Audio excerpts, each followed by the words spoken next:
Olá, amigos. Este é mais um programa Releitura que hoje recebe Carole Crema. Seja bem-vinda, Carole. Obrigada. Eu que estou recebendo releitura aqui, né? Opa, é verdade. A gente está hoje. Um recebendo o outro aqui.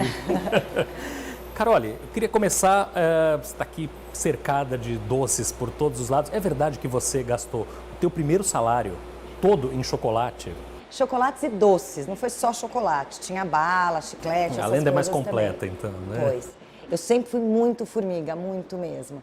E a minha mãe sempre foi contida. Minha mãe não era aquela que, assim, na minha casa não tinha sobremesa. Enfim, uma casa normal, um pouco menos doce do que o normal, vamos dizer. E o meu primeiro salário eu fui no shopping, naquelas lojas que tem um monte de guloseima, e de fato gastei meu primeiro salário em doce. Não deve ser uma tentação trabalhar num lugar como esse, né? Pois é, aí a coisa boa é a maturidade, né? Que a gente, graças a Deus, vai assumindo e aí com o passar dos anos, são 16 anos aqui no meio de tudo isso, então com o passar dos anos é claro que eu fui aprendendo a ter um pouquinho de maturidade, mas ainda passo assim o dia inteiro Se segurando. me segurando. Tem dia que eu me jogo e, enfim, provo alguma coisa, ou eu como de fato. Tem sempre a desculpa de provar, que é maravilhoso, né? A gente tem a desculpa poética de falar, não, eu tô só vendo a qualidade para ver se tá bom e tal. E de vez em quando a gente se joga de verdade. É difícil, mas é bom. Não dá para dizer, claro, que a gastronomia foi um acidente na sua vida, mas você primeiro fez jornalismo, né? Formou em jornalismo, ciências sociais, depois foi para a área de hotelaria, de turismo, né? Quais eram os teus planos de vida no começo? Olha, Gustavo, é muito louco, porque eu primeiro sempre quis ser artista, antes de tudo isso. Meu irmão é músico, eu descobri que ser artista não era uma coisa muito fácil. Então, sorte que eu tenho um irmão mais velho que já tentou antes, que eu vi que era mais complexo. Então, deixei. O jornalismo, eu sempre gostei, eu acho que esse meu lado de comunicação é muito forte, eu achei que o jornalismo tinha a ver com isso. A gente tinha muito menos possibilidades, né? Não vou dizer quantos anos atrás, mas muitos. A gente tinha menos possibilidades de profissão. Então, o jornalismo acho que tinha a ver com essa coisa minha de ser comunicativa e tal. E a política, porque eu era uma pessoa interessada. Eu acho que era uma coisa um pouco da juventude. As ciências sociais veio para ser o contexto do jornalismo que eu queria. Eu tenho um tio-avô falecido já, Otávio Iani, que foi uma personalidade na sociologia. Ele é colega de Fernando Henrique, de uma galera super bacana. A gente sempre admirou muito na família.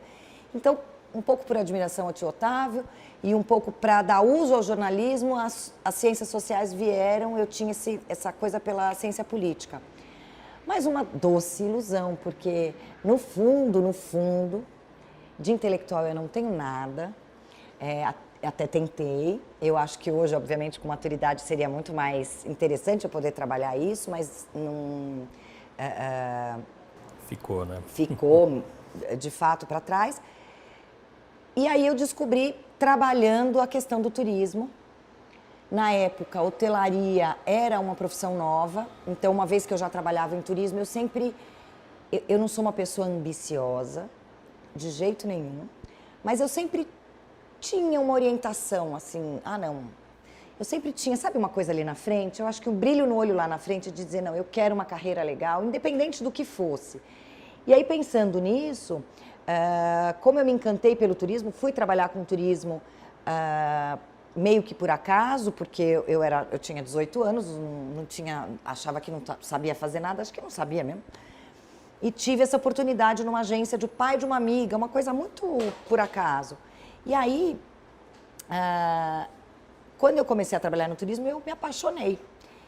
E aí, resolvi estudar alguma coisa correlata. E a hotelaria era novo, então eu falei, poxa, é legal, porque turismo eu já, de alguma maneira, sei, estou envolvida. A hotelaria foi uma maneira legal de complementar o turismo. E a gastronomia também veio por isso. Nunca pensei em ser cozinheira, mas trabalhava em turismo, terminei hotelaria e tive vontade de sair do Brasil para fazer uma especialização. Fui pesquisar o que era novo, o que não tinha, o que podia me trazer um diferencial de currículo muito mais do que uma vocação, uma paixão. E aí achei gastronomia. que em 1996 não se falava, né? Então, não existia essa carreira, não existia uma profissão de cozinheiros. Os cozinheiros eram as pessoas que estavam ali, que cozinharam, são os mesmos até hoje. Óbvio que hoje tem uma glamorização da profissão e até uma, como é que fala, uma valorização da profissão, mas cozinheiro é cozinheiro, né? E aí eu lembro de dizer para meus amigos assim, eu estou indo passar 2 anos fora, mas você vai estudar o quê? Eu vou estudar cozinha. Eu nem, gastronomia, vamos dizer que essa palavra não tínhamos. Vou estudar cozinha. Nossa, Carol, que esquisito, né? Cozinha. Eu falei, porque é diferente, porque não tem no Brasil. Vai me trazer uma coisa diferente no cardápio, ó, currículo.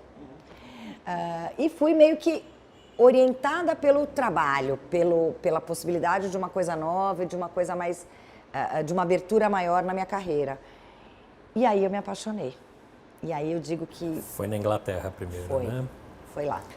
O que te fez apaixonar, Tânia? Olha, eu não sei dizer. Eu acho que eu nasci para isso. Assim, hoje eu tenho certeza que eu faço o que eu amo. Eu não trabalho. As pessoas me falam muito. Me olhando hoje, as redes sociais fazem com que as pessoas entendam um pouco do seu dia a dia, né? E aí, às vezes as pessoas olham e falam, Carol, você faz tanta coisa que eu até me canso. Eu falo, pra mim tá tudo bem. E eu ainda chego em casa e cozinho pros amigos, e cozinho pras minhas filhas. Às vezes eu chego em casa 10 horas da noite, meu enteado tá lá, ele olha pra mim e fala, eu falo, você jantou? Ele, não, então eu vou cozinhar pra você. Tá louca? 10 horas da noite vou, porque eu amo de verdade. O que me fez apaixonar, não sei. Eu acho que tinha um bichinho aqui dentro que saiu, né? Mas foi uma coisa que, sei lá, nasci pra isso. Eu acho. No começo da tua carreira, eu não sei se até hoje, mas não tinha essa inclinação mais para os doces, né? Você fazia de tudo. Quando eu começo a trabalhar nessa área, eu fiz estágios, então eu fui para alguns restaurantes, então desde restaurante super upscale, que a gente fala, então restaurante 5 estrelas, olhei, não sei, aí fui para uma rede de casual dining, ou de restaurante mais, uma lanchonete, um pouco mais moderno. Também fiquei ainda em dúvida. Aí fui convidada para dar aula. Não sabia eu cozinhar direito, era recém-formada, mas de qualquer maneira eu fui dar aula e gostei da história. Aí eu falei, não, quer saber, acho que aí eu acho que eu juntei a minha vontade de ser artista, a minha vocação para comunicação, o que eu gosto que é cozinhar, e eu acho que a aula tem muito a ver com isso, porque dar uma aula, obviamente que você precisa ter toda a parte técnica, né? Mas além disso tem toda a parte da comunicação, do gestual e de postura, que é quase uma apresentação por dia que a gente faz, né? Quase ser artista. Você foi a primeira professora de gastronomia do Brasil. CLT foi. Eu entrei na Embi Morumbi para dar aula em 99, quando a faculdade estava então no 2º semestre, já tinham outros professores atuando, mas a primeira contratada, assim, carteira assinada, fui eu. E aí foi muito interessante, porque aí fui para essa área de docência que eu gosto, adoro, não vou deixar nunca, dou aula até hoje, dei aula hoje e vou dar aula sempre. E passei a conhecer bem o mercado, porque também eu acho que o ambiente universitário, o ambiente acadêmico, que naquela época, onde estava começando toda a história da gastronomia, era um ambiente muito rico. Então eu conheci muito bem o mercado de gastronomia. E aí que eu vi que tinha ali uma lacuna na parte de doce. A gente via muito chefe à frente de restaurante, de bistrô e tal, mas de doceira não. E aí falei, poxa, olha aí, eu sempre amei comer doce. Sempre amei mexer com chocolate. E aí achei que a doceira tinha a ver com tinha esse buraco no mercado. Então a escolha foi um pouco por aí. Perfeito. O Releitura de hoje recebe Carole Crema. A gente volta daqui a pouco.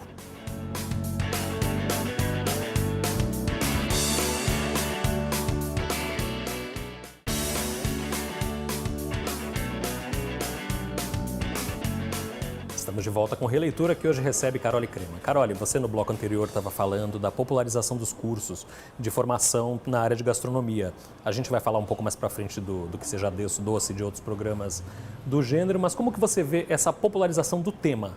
Olha, eu acho super rico, porque na verdade a gente tem um país que é riquíssimo em ingredientes e talentos, e popularizar e profissionalizar essa área é maravilhoso, porque mercado a gente tem turismo, tem gente vindo aqui, o brasileiro é um povo que gosta de comer e tem maravilhosos ingredientes, produtos, então é muito bom. Eu acho que é um processo, eu acho que ainda a gente está vivendo essa glamorização que é meio tola, né? Eu acho que a gente precisa que isso passe um pouquinho, mas isso é o tempo.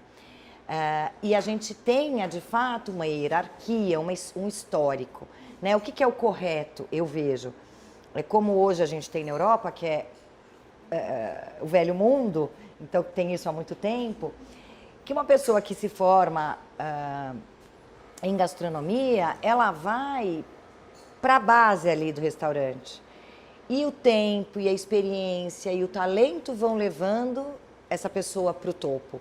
Hoje, a gente ainda tem uma inversão de valores aí, isso tem a ver com milhões de fatores, aonde a gente pega uma pessoa formada e joga ela no topo. Então, eu ainda acho que falta essa coisa do caminho, mas isso eu acho que o tempo vai mostrar. Né? Quando eu dava aula na Embi Morumbi, em 99, quando a gente começou a gastronomia no Brasil, tinha uma escola, duas, Senac logo depois, ou meio junto.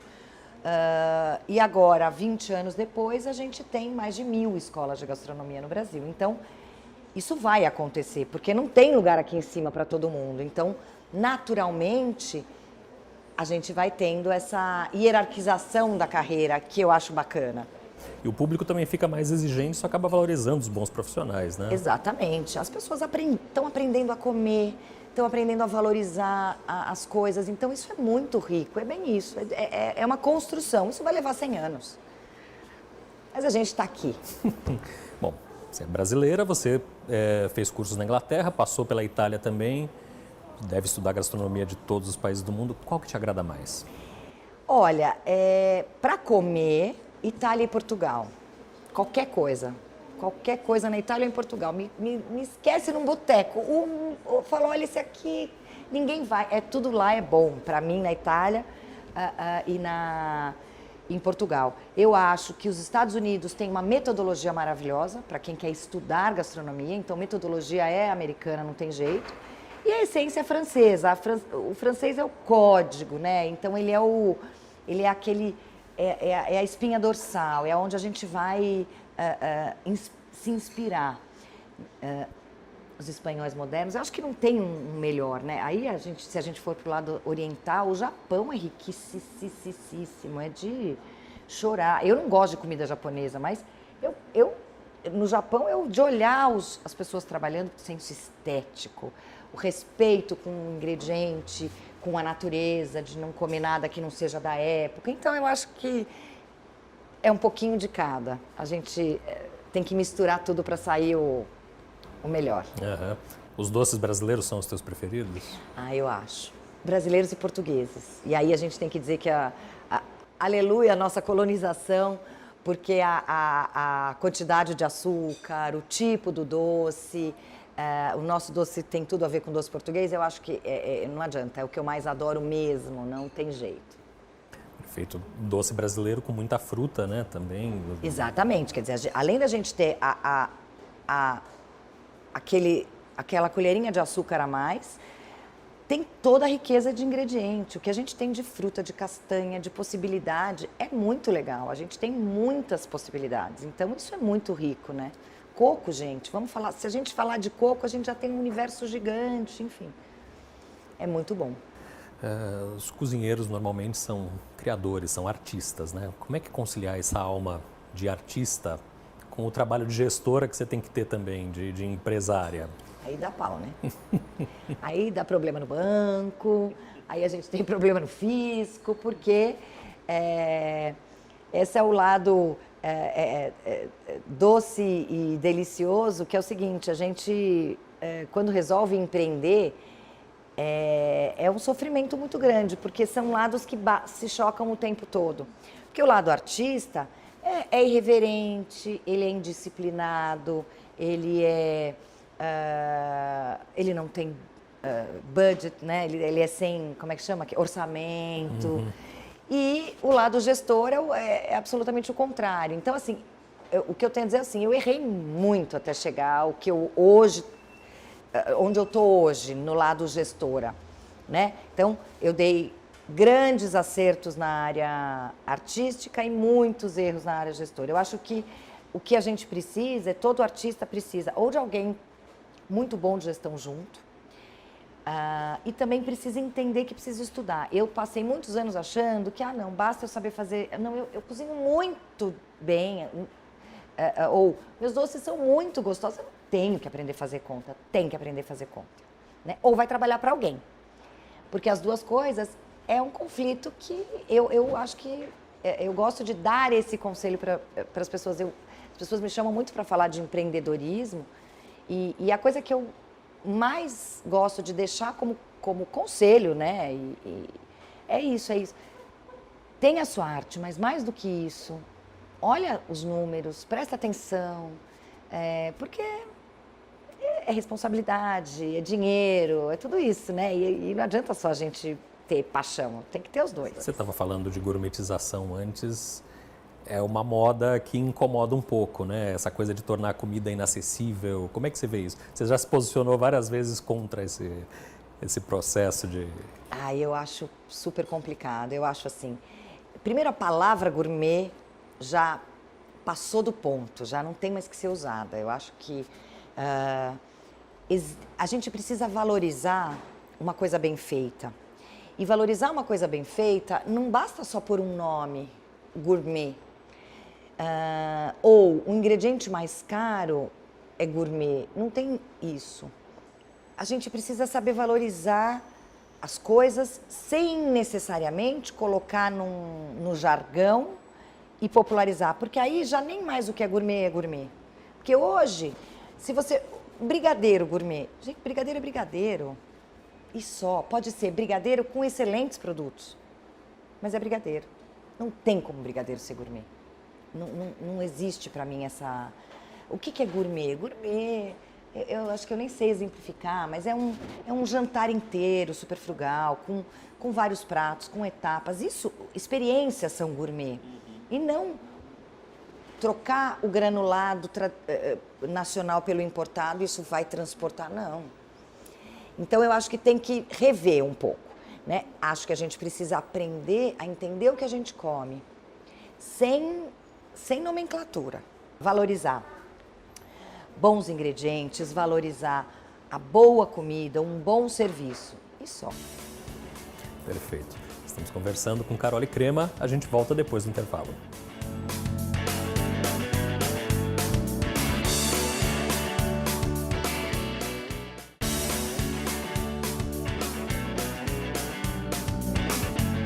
Estamos de volta para o último bloco com Carole Crema. Carole, mesmo antes de você apresentar o Que Seja Doce, de você participar do Que Seja Doce, você já participava de outros programas. Eu vi ali você com o Rony Von. Como é que nasceu a televisão na tua trajetória? Olha, a televisão na minha carreira é a coisa é o maior presente que eu podia ganhar. Porque, como eu falei no começo, eu sempre quis ser artista. Minha mãe diz que eu nasci exibida. Eu sou super desinibida, adoro. Sempre quis ser artista, desisti da minha carreira de artista pela minha vocação, pela minha paixão pela gastronomia. E aí eu descubro que a TV volta para mim, né? Então, ensinar na televisão uma receita é como dar uma aula no lugar da TV, do aluno tem ali a câmera. E eu falei, gente, isso é muito legal. E por eu ser desinibida, gostar e ter vontade de ser artista, junto com a minha experiência de aula, a televisão para mim ficou uma coisa muito natural. E aí acontece isso, eu vou num programa, vou no outro, isso há 10 anos atrás, de repente alguém diz, cara, olha, você é boa na televisão. Eu falei, eu sou exibida, eu gosto de cozinhar e eu dou aula, não tem como não dar certo. Então é um grande presente, assim, eu adoro, amo de paixão, eu nunca vou deixar de fazer, se ainda tiver emprego para mim, enquanto tiver vaga na TV, estarei na TV. E aí vem o Que Seja Doce, que vocês avaliam a cada programa 3 cozinheiros vindos de diversas partes do Brasil, com trabalhos diferentes. Como é que tem sido essa experiência? Essa é outra delícia de presente, assim, para mim, porque a coisa mais legal é ver quanta gente bacana tem pelo Brasil. Quando a gente começou, gente, são 3 por dia. Uma temporada, 40 episódios, 120 profissionais. É muita gente. Nós já fizemos 4 temporadas.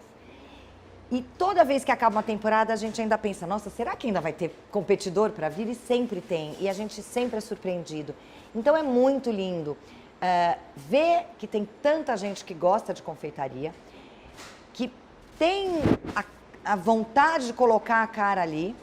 E isso só vai dando cada vez mais força para mais e mais pessoas virem e melhorando para aquela minha história da escalinha. Então, cada vez mais a gente vai ter doces de qualidade, doceiros bacanas. Então, isso é bárbaro. E aí, a farra de estar com Felipe, Roberto e Lucas, 24 horas por dia, durante 50 dias enfiado num estúdio. Quero morrer, devia ganhar um dinheiro de insalubridade, porque eles me enlouquecem, mas são grandes 3 irmãos que eu ganhei. Como é que é trabalhar com eles? Cada um tem uma personalidade diferente, né? O Strongo, Strongo, ele é um louco do bem, eu falo que é um grande urso de açúcar, que a gente olha, aquele brutalmão grandão, tentando fazer cara de mal, mas é um doce, uma pessoa maravilhosa. Ele, de verdade, é irmão de coração para sempre.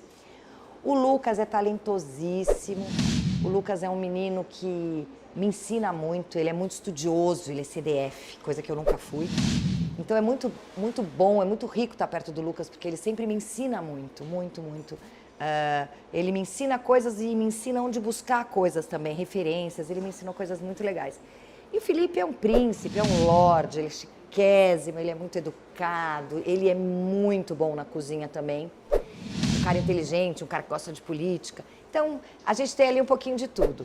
Entre tapas e beijos, porque tem dia que a gente também não quer nem olhar um para a cara do outro, porque é muita convivência. Mas é gostoso demais. Os programas de gastronomia, no geral, são caracterizados por jurados que gostam, assim como os programas de música, né? Que gostam de peitar os candidatos, que às vezes até chegam a ser um pouco agressivos. E o Que Seja Doce vai completamente fora dessa linha, né? Ele é um alto astral que eu acho que reflete um pouco da tua personalidade. É essa mesma linha que vocês decidiram quando vocês criaram o programa? A verdade é a seguinte, a gente tem absoluta liberdade de falar o que quiser. Então, de fato, não é... O Roberto não faz o malzinho porque é malzinho, não, a gente é a gente só. E não existe essa orientação. Mas eu acho que no final do dia tem que ser doce. E assim, a crítica pela crítica não vale nada, né? Eu acho que a gente pode e deve criticar as pessoas, mas sempre com o intuito de fazer com que elas melhorem e com que elas cresçam. Então, eu acho que no final do dia, apesar de termos personalidades diferentes, os 3 ali, a gente tem bom coração, né? Então, eu não consigo fazer isso, né? Eu acho muito difícil. E então acaba ficando assim, leve, gostoso, divertido. Com tanta dedicação à gastronomia, você tem filhas também e tal, sobra tempo para você ter outros hobbies, outros passatempos. O que você curte fazer fora dessa... Sobra bem pouco tempo. Eu gosto de cozinhar, eu gosto muito de cuidar da casa, eu gosto de decoração, sabe? De pendurar coisas nas paredes.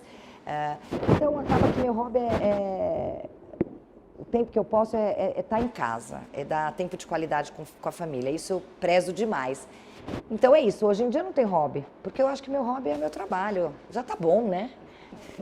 Já tem bastante coisa. E a gente, infelizmente, termina esse papo com Carole Crema. Não acabou. Não acabou? Não, só acaba quando chega o bolo. Opa! Pedaço de bolo.